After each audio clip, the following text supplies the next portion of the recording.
और जो लोग अपने आप को हिंदू कहते हैं वो 24 घंटा हिंसा हिंसा हिंसा, नफरत नफरत नफरत, असत्य सत्य असत्य। इस वीडियो को इतना वायरल किया गया कि राहुल गांधी तो हिंदू विरोधी है, हिंदुओं का अपमान करते हैं। इस वीडियो पर मोदी जी और मोटा भाई ने भी टिप्पणी की थी, लेकिन असल में दोस्तों राहुल गांधी ने कुछ और ही बोला था और बस उस एक पार्ट को ऐसे ट्रिम करके दिखाया गया जैसे राहुल गांधी तो हिंदुओं का विरोध कर रहे हैं। नहीं नहीं नहीं नहीं नहीं नहीं, नरेंद्र मोदी जी पूरा हिंदू समाज नहीं है, बीजेपी पूरा हिंदू समाज नहीं है, आरएसएस पूरा हिंदू समाज नहीं है। दूसरी तरफ दोस्तों आपने संसद में देखा होगा कि राहुल गांधी को पप्पू पप्पू बोलकर बुलाया जा रहा था। एक नैरेटिव चलाया जा रहा था बीजेपी आईटी सेल के द्वारा सोशल मीडिया। लेकिन दोस्तों ये नैरेटिव अभी पूरी तरह से फेल होता दिखाई दे रहा है। अब ये नैरेटिव खत्म हुआ दोस्तों तो नरेंद्र मोदी के द्वारा एक नया वर्ड इन्वेंट कर दिया गया, बालक बुद्धि। बालक बुद्धि में ना बोलने का ठिकाना होता है, न ही बालक बुद्धि में व्यवहार का कोई ठिकाना होता। देखिए नरेंद्र मोदी और राहुल गांधी, यदि आप इन दोनों के भाषण ध्यान से सुने होंगे इलेक्शन के पहले और बाद में भी जो रैली हुई उसमें, तो आपको पता चल जाएगा कि बालक बुद्धि आखिर है किसकी। मैं खुद ही अपने आप मानने लगा हूँ कि शायद परमात्मा ने ही मुझे किसी काम के लिए भेजा है। मतलब संसद में दोस्तों मोटा भाई हो या फिर नरेंद्र मोदी, दोनों ही एक अलग ही नैरेटिव सेट करने में तुले, क्योंकि अब एक स्ट्रॉन्ग ऑपोजिशन बन गई है दोस्तों जो कि संसद में सवाल उठा रही है। मोदी जी पिछले 10 साल प्रधानमंत्री थे, तब ऑपोजिशन बहुत ही ज्यादा वीक थी, लेकिन इस बार ऑपोजिशन इतना ज्यादा स्ट्रॉन्ग है दोस्तों कि मोदी जी परेशान हो रहे हैं, बीजेपी वाले परेशान हो रहे हैं और मोटा भाई का तो पूछो ही मत।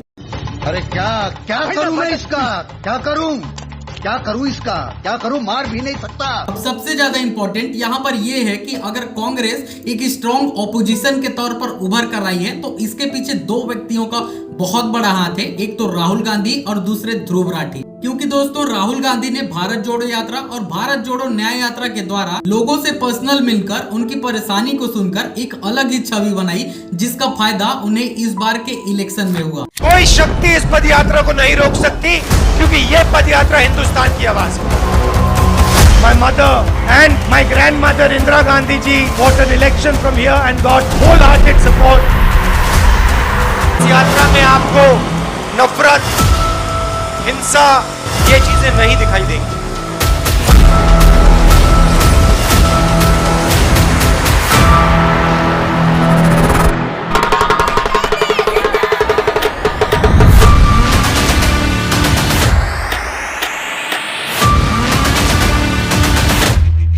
We will help you, we will make your life easier, and we will support you the way a government should.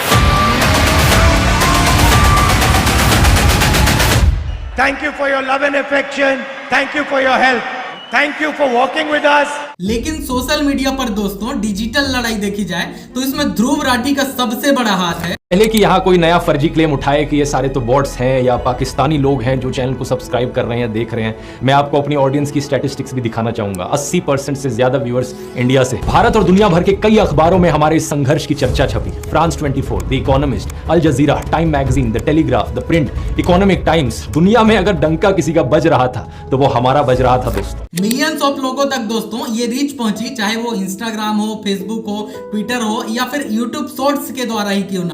Dhruv Rathee ने सोसाइटी को बहुत ही अच्छा मैसेज दिया है और इसका फायदा भी कांग्रेस को हुआ है।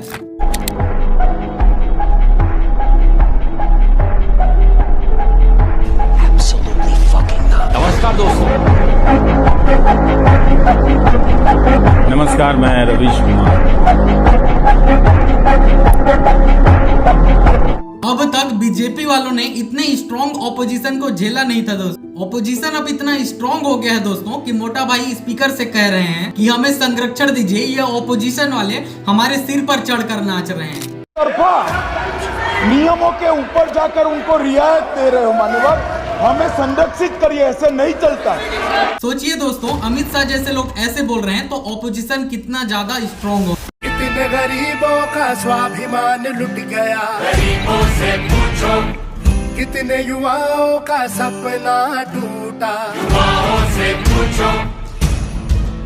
कितनी नारियां सम्मान को तरस रही, नारी जीवन से पूछो।